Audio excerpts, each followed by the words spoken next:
सबसे पहले आप सभी को नमस्कार।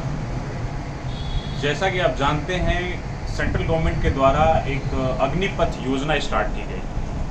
अग्निपथ निश्चित रूप से अब अग्निपथ साबित हो रही है इस देश के युवाओं के लिए, जो रोजगार की चाहत में पिछले 3 से 4 सालों से जूझ रहे थे। आर्मी के तैयारी करने वाले जितने बच्चे हैं वो इस कंडीशन से जूझ रहे थे कि उनका उम्र समाप्त हो गया। कईयों का जो उम्र का बैरियर होता था उन्होंने उसको क्रॉस कर दिया। उसके बाद यदि गवर्नमेंट स्टार्ट भी करी आज, जहां 2 करोड़ और 10 करोड़ रोजगार देने की बात शुरू हो रही थी, वहां पे आज ये सिचुएशन आ पड़ी है कि 2004 में जब अटल जी की गवर्नमेंट ने पेंशन खत्म करी थी तो उस समय भी सेना के लोगों को पेंशन देने का काम किया जाता और इनका ही रिकमेंडेशन था कि सारे डिपार्टमेंट से हटके यदि सेना के लोग हैं तो उनको ही केवल ओपीएस यानी ओल्ड पेंशन स्कीम के थ्रू पेंशन दी जाएगी, उनके परिवार को भी पेंशन दी जाएगी। लेकिन आज मैं देख रहा हूं कि आज ये अपनी ही सरकार की बातों को कैसे उससे विमुख हो रहे हैं। आज इनकी ये दिन आ गए कि अब ये सेना में कॉन्ट्रैक्ट के थ्रू भर्तियां लेंगे, 4 साल के लिए भर्तियां करेंगे। 4 साल के बाद जो आर्मी से रिटायर्ड होकर बंदा आएगा उसकी क्या सिचुएशन होगी। अभी आज 15 साल की मिनिमम जॉब सर्विसेज है वहाँ पे। 15 साल के बाद भी जब वो आते हैं तो वो लोग एवरेज एज अपने इंडिया में आर्मी की 32 साल होती है, 32 से 35 साल। 35 साल में आने के बाद भी उसको जब उसके बच्चे बड़े हो रहे होते हैं, जब उस पर लाइबिलिटी का बोझ आना शुरू हो जाता है, तब वो घर में आकर रिटायर्ड हो जाता है।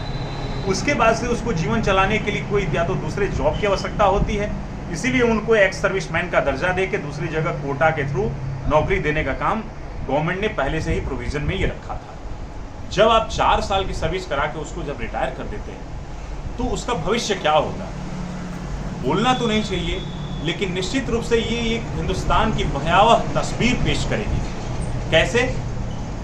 जैसे ही वो आदमी रिटायर्ड होकर आएगा, वो लड़का रिटायर्ड होकर आएगा 21, 22 साल, 23 साल, 24 साल की एज में, क्या सिचुएशन होगी?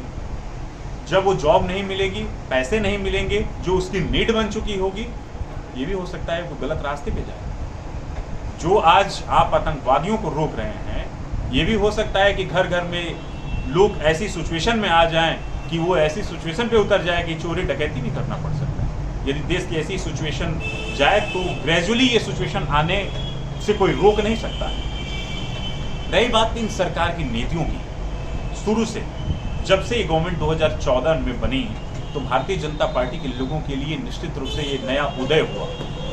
ये उदय हुआ राजनीति में, हिंदुस्तान नया आज़ादी लेके आया इनके हिसाब से। क्या ये सार्थक हुआ? ये चीज़ नहीं हुआ। जीएसटी लाए, जीएसटी में पूरे देश को झकझोर कर रख दिया।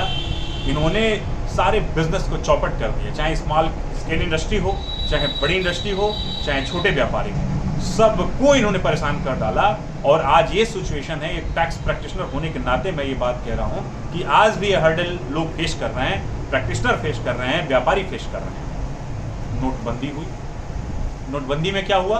तमाम लोग मर गए, तमाम लोग मर गए लाइन में खड़े होकर के। कितने लोगों ने शहादत दी, परिणाम क्या निकला? 0 परिणाम निकला।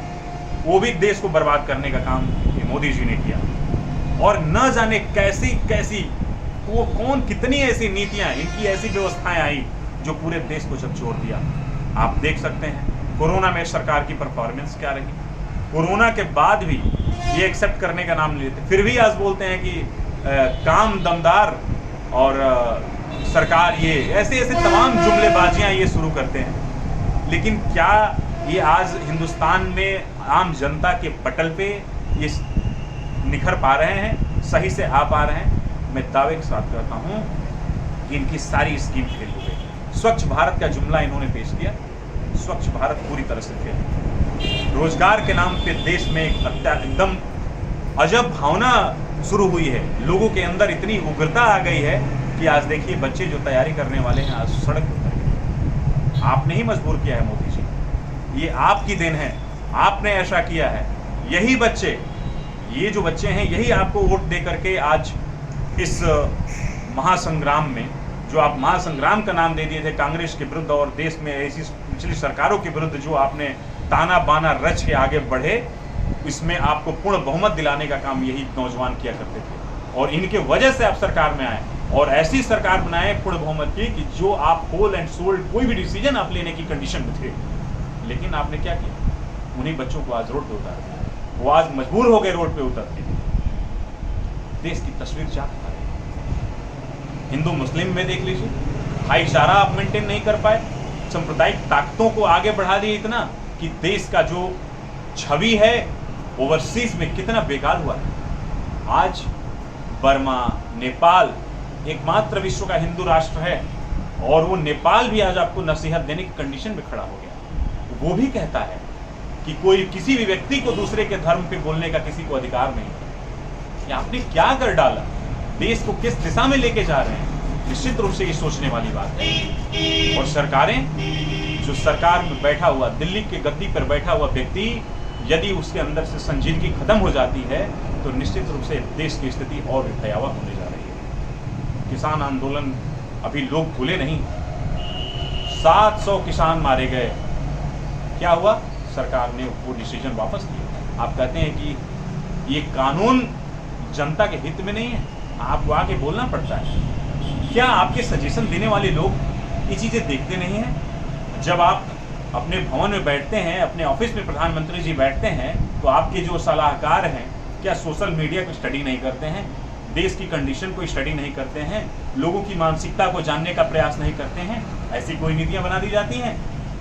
ये उचित नहीं है। और ये 4 साल से लेकर के 15 साल तक की लड़ाई की बात है। आर्मी ऐसे नहीं है, देश की रीढ़ होती है। आप देख चुके हैं यूक्रेन की हालत क्या थी, रशिया की हालत क्या थी। यही कंडीशन थी और यही नीतियां जो थी, यही उसको ला के गर्त में गिरा दिया यूक्रेन को। इन सब चीज़ों से आप सीख लीजिए। और मैं ये चाहता हूँ कि एक जरूरी संवाद के थ्रू सरकार लोगों से जाके मिले, अपनी बात को कहे और उसके बाद प्रॉपर तरीके से ये नीति को लाए और बच्चों के भविष्य को, इस देश के युवाओं के भविष्य को ध्यान में रखते हुए कोई डिसीजन लीजिए। और एक और इम्पॉर्टेंट बात मैं कहना चाहता हूँ, सारे अपने दोस्तों से, सारे अपने साथियों से, जो नौजवान आज सड़कों पे उतर गए हैं, हिंसा पे उतारू हो गए हैं, निश्चित रूप से ये गलत है।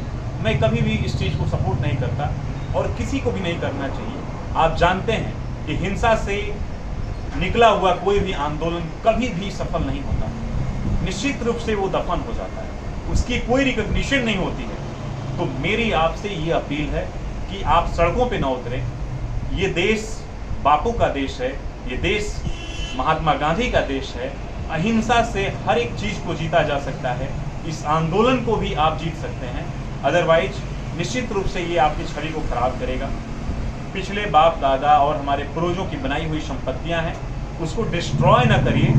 आप एकदम अहिंसावादी होकर के, हाथ में तिरंगा लेकर के सड़कों पे उतर जाएं, तब आप विरोध करिए। अहिंसा से किसी भी सरकार को झुकाया जा सकता है। किसान आंदोलन से आप सीख लीजिए, इतनी बड़ी सरकार, ये तानाशाहों की सरकार पूरे देश के किसानों ने झुका दिया।